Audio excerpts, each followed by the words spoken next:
Aujourd'hui, l'aventure me conduit vers Lisieux, une ville bénie par la présence de Sainte Thérèse, une figure emblématique de la foi chrétienne. Bonjour, Henri.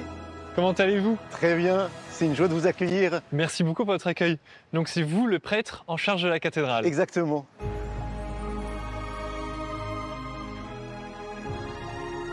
La cathédrale Saint-Pierre de Lisieux m'attend, prête à me dévoiler tous ses secrets. Des marches pour aller jusqu'à la cathédrale. Est-ce que c'est régulièrement le cas et est-ce que ça a une symbolique particulière? Alors, ce parvis a une grande symbolique. Lorsqu'on rentre dans la cathédrale, qui est la maison de Dieu, ça signifie qu'on monte vers le ciel. On passe du profane au sacré, de la terre au ciel. Et donc, quand un chrétien vient dans une église et encore plus dans une cathédrale, eh bien, c'est le symbole, c'est comme s'il rentrait dans le cœur de Dieu, comme s'il rentrait au ciel.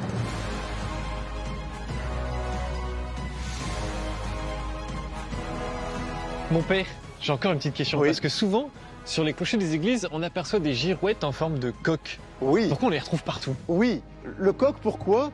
Parce que c'est le premier animal qui va recevoir les premiers rayons du soleil et qui va chanter et qui va annoncer l'aurore. Et donc c'est le symbole de la mission de l'Église qui est d'annoncer le Christ ressuscité. Mon père, j'ai qu'une hâte maintenant, c'est de découvrir l'intérieur de la cathédrale. Et bien sachez que le bon Dieu, il a hâte aussi de vous accueillir. Je vous suis mon père, je vous suis.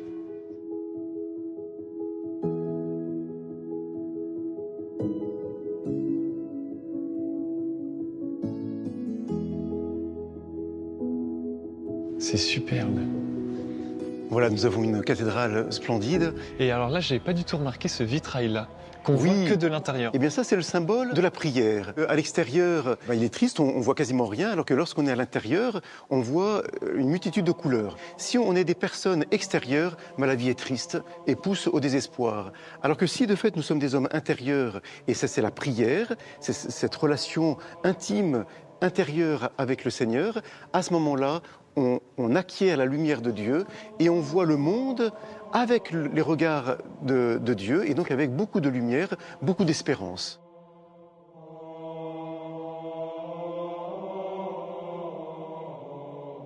Cette cathédrale est vraiment marquée par la présence de Sainte Thérèse et beaucoup d'éléments dans cette cathédrale rappellent des moments importants de grâce que Sainte Thérèse a vécu. J'ai entendu dire que Sainte Thérèse s'était confessée pour la première fois dans cette cathédrale. Tout à fait, dans la première chapelle à gauche.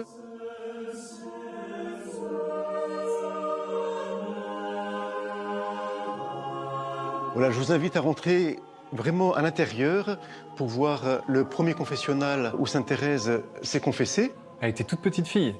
Alors mon père, est-ce que juste vous pouvez nous rappeler l'intérêt de se confesser pour un chrétien? C'est de renouveler la grâce du baptême. Au baptême, en allant dire nos péchés au prêtre, voilà. On est pardonné par le Christ, c'est ça? Exactement, et on ravive la grâce du baptême. En fait, c'est comme une seconde sponge du salut, comme un second baptême.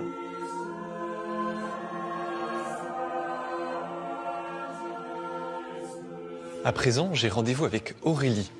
Chargée de la restauration de la cathédrale, elle va nous expliquer brièvement l'architecture gothique normande et primitive. Mais aussi, elle va nous montrer en quoi la cathédrale de Lisieux a besoin de restauration. C'est parti. Bonjour Aurélie. Bonjour.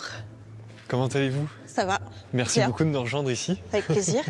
Donc vous êtes chargée de mission pour la restauration de la cathédrale. Alors pour le patrimoine plus largement, mais je m'occupe effectivement de la cathédrale, ouais. Super. Alors ici à Lisieux, nous sommes dans une cathédrale gothique à la fois primitive et gothique normand. Est-ce que vous pouvez nous expliquer déjà ce que c'est l'un et l'autre? Le gothique primitif, c'est la première période de l'architecture gothique. Elle est mise en place au milieu du XIIe siècle. Ensuite, elle va donner lieu à plusieurs autres périodes dans lesquelles s'intègre le gothique normand. La nef est gothique primitive, c'est bien ça? La nef est gothique primitive. À quoi on le reconnaît? Eh bien, elle n'est pas très haute. Elle a surtout des arcades assez massives en fait. On voit des gros piliers qui soutiennent évidemment les voûtes. Les murs restent assez épais.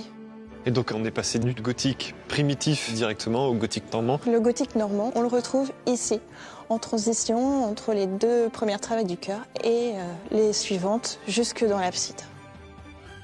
Je remarque quelque chose là qui m'intrigue. On voit sur le plafond des grosses fissures et ici, à la croisée du transept, un grand filet vert. Pourquoi?